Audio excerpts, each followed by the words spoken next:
আসসালামু আলাইকুম। নগদ খবরে আপনাদেরকে স্বাগতম। সাবেক প্রধানমন্ত্রী বেগম খালেদা জিয়ার নামাজে জানাজার প্রস্তুতি চলতেছে। আমরা এখন সরাসরি লাইভে চলে যাব। আমাদের সাথে আছে আমাদের সহকর্মী তারেক। তারেক, কি অবস্থা এখন? বেগম খালেদা জিয়ার জানাজা ও দাফনের প্রস্তুতি। আজ বেলা 2টায় সংসদের দক্ষিণ প্লাজায় খালেদা জিয়ার জানাজা অনুষ্ঠিত হবে। সাবেক প্রধানমন্ত্রী ও বিএনপির চেয়ারপারসন বেগম খালেদা জিয়ার জানাজা আজ বুধবার বেলা 2টায় জাতীয় সংসদ ভবনের দক্ষিণ প্লাজা ও মানিক মিয়া অ্যাভিনিউতে অনুষ্ঠিত হবে। জানাজা শেষে তাকে জিয়া উদ্যানে সাবেক রাষ্ট্রপতি জিয়াউর রহমানের কবরের পাশে দাফন করা হবে। গতকাল বিকেলে বিএনপির স্থায়ী কমিটির বৈঠক শেষে দলের মহাসচিব মির্জা ফখরুল ইসলাম আলমগীর গণমাধ্যমকে এ তথ্য নিশ্চিত করেছেন। এর আগে দুপুর 3:30টায় ভারপ্রাপ্ত চেয়ারম্যান তারেক রহমানের উপস্থিতিতে স্থায়ী কমিটির বৈঠক হয়। সিনিয়র যুগ্ম মহাসচিব অ্যাডভোকেট রুহুল কবির রেজভী মঙ্গলবার সন্ধ্যায় এক প্রেস বিজ্ঞপ্তিতে খালেদা জিয়ার নামাজে জানাজায় অংশগ্রহণের জন্য ঢাকাবাসী সহ বিএনপি এবং এর অঙ্গ ও সহযোগী সংগঠনের সকল পর্যায়ের নেতাকর্মীকে জানাজায় আসার জন্য অনুরোধ জানিয়েছেন। এদিকে খালেদা জিয়ার মৃত্যুতে বিএনপি দলীয়ভাবে 7 দিনের শোক ঘোষণা করেছেন। প্রধানমন্ত্রী ও বিএনপির চেয়ারপারসন বেগম খালেদা জিয়ার মৃত্যুতে মঙ্গলবার দুপুরে জাতির উদ্দেশ্যে দেওয়া ভাষণে 3 দিনের রাষ্ট্রীয় শোক ঘোষণা করেছেন প্রধান উপদেষ্টা ডক্টর মোহাম্মদ ইউনূস।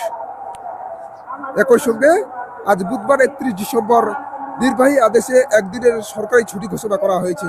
ছুটিকালীন সকল সরকারি, আধা বেসরকারি, স্বায়ত্তশাসিত, আধা স্বায়ত্তশাসিত এবং বেসরকারি অফিস বন্ধ থাকবে। জনপ্রশাসন মন্ত্রণালয় এক প্রজ্ঞাপনের মাধ্যমে এসব তথ্য জানানো হয়।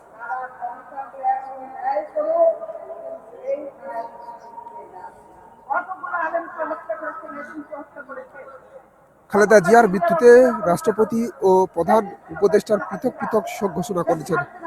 শোক জানিয়েছেন মন্ত্রী পরিষদের সদস্যবৃন্দ। দেশের ক্রিয়াশীল বিভিন্ন রাজনৈতিক দল ও সংগঠন গভীর শোক জানিয়েছেন।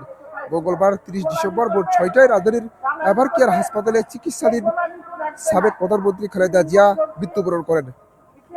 শরীরের নানা জটিলতা নিয়ে গত 23 নভেম্বর থেকে এভারকেয়ার হাসপাতালে চিকিৎসাধীন ছিলেন তিনি।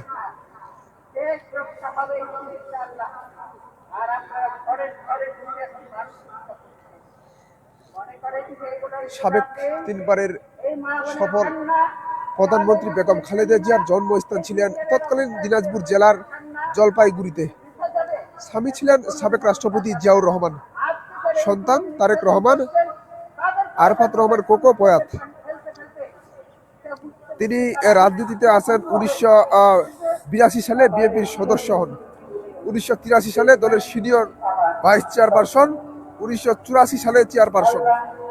বাংলাদেশের প্রধানমন্ত্রী প্রথম দফায় 1991 থেকে 1996, দ্বিতীয় দফায় 1996 থেকে ফেব্রুয়ারি-মার্চ পর্যন্ত, তৃতীয় দফায় 2001 থেকে 2006 পর্যন্ত।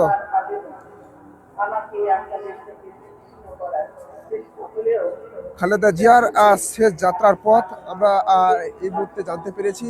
এভারকেয়ার থেকে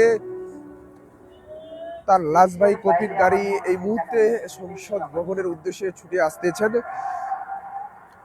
তার এভারকেয়ার থেকে তার যাত্রা শুরু হয়ে বসুন্ধরা আবাসিক এলাকার এভারকেয়ার হাসপাতাল থেকে গাড়ি যাত্রা শুরু করবে। 300 ফিট এক্সপ্রেসওয়ে ও কুড়িল ফ্লাইওভার গাড়ি বহরটি 36টি ফ্লাইওভারের নিচ দিয়ে 300 ফিট এক্সপ্রেসওয়ে হয়ে কুড়িল ফ্লাইওভার অতিক্রম করবে। গুলশান 2 ও মহাখালী ফ্লাইওভার, এরপর বনানী, কামাল, আওতাভুক্ত এডিডিউ এয়ারপোর্ট রোড ও মহাখালী ফ্লাইওভার হয়ে এগিয়ে যাবে। বিজয় সরণি ও ইউ টার্ন, জাহাঙ্গীর গেট ও বিজয় সরণি হয়ে উড়োজাহাজ ক্রসিংয়ে একটি ইউ টার্ন নিবে।